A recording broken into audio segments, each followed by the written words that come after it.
बगुला भगत और केकड़ा पंचतंत्र की कहानी। एक वन प्रदेश में एक बहुत बड़ा तालाब था। हर प्रकार के जीवों के लिए उसमें भोजन सामग्री होने के कारण वहां नाना प्रकार के जीव, पक्षी, मछलियां, कछुए और केकड़े निवास करते थे। पास में ही बगुला रहता था, जिसे परिश्रम करना बिल्कुल अच्छा नहीं लगता था। उसकी आंखें भी कमजोर थीं। मछलियां पकड़ने के लिए तो मेहनत करनी पड़ती हैं, जो उसे खलती थी। इसलिए आलस्य के मारे वह प्रायः भूखा ही रहता।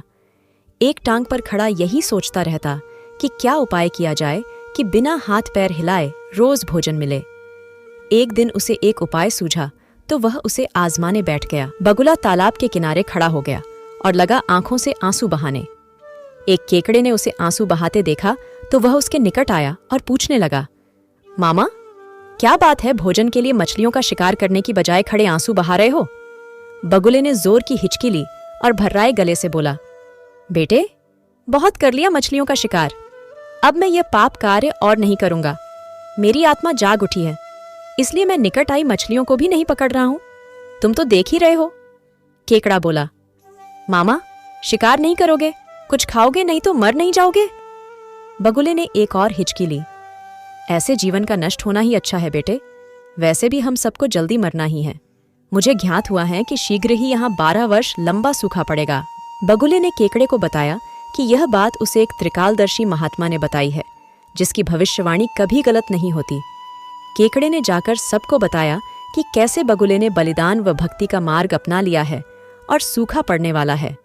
उस तालाब के सारे जीव, मछलियां, कछुए, केकड़े, बत्तख व सारस आदि दौड़े दौड़े बगुले के पास आए और बोले, भगत मामा, अब तुम ही हमें कोई बचाव का रास्ता बताओ। अपनी अक्ल लड़ाओ, तुम तो महाज्ञानी बन ही गए हो। बगुले ने कुछ सोचकर बताया कि वहां से कुछ कोस दूर एक जलाशय है, जिसमें पहाड़ी झरना बहकर गिरता है। वह कभी नहीं सूखता। यदि जलाशय के सब जीव वहां चले जाएं तो बचाव हो सकता है। अब समस्या यह थी कि वहां तक जाया कैसे जाएं? बगुले भगत ने यह समस्या भी सुलझा दी। मैं तुम्हें एक एक करके अपनी पीठ पर बिठाकर वहां तक पहुंचाऊंगा, क्योंकि अब मेरा सारा शेष जीवन दूसरों की सेवा करने में ही तो गुजरेगा। सभी जीवों ने गदगद होकर बगुला भगत जी की जय के नारे लगाए। अब बगुला भगत के पौ 12 हो गई। वह रोज एक जीव को अपनी पीठ पर बिठाकर ले जाता और कुछ दूर ले जाकर एक चट्टान के पास जाकर उसे उस पर पटक कर मार डालता और खा जाता।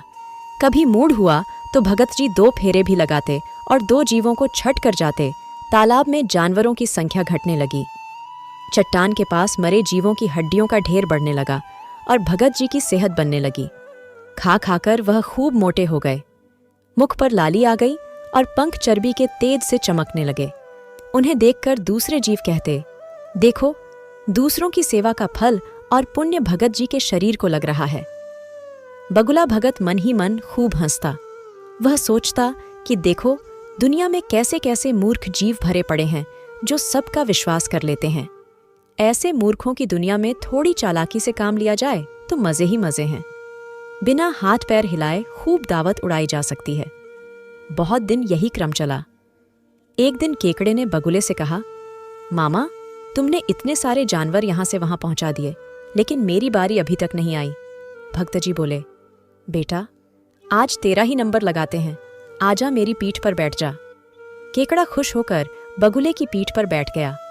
जब वह चट्टान के निकट पहुंचा तो वहां हड्डियों का पहाड़ देखकर केकड़े का माथा ठनका।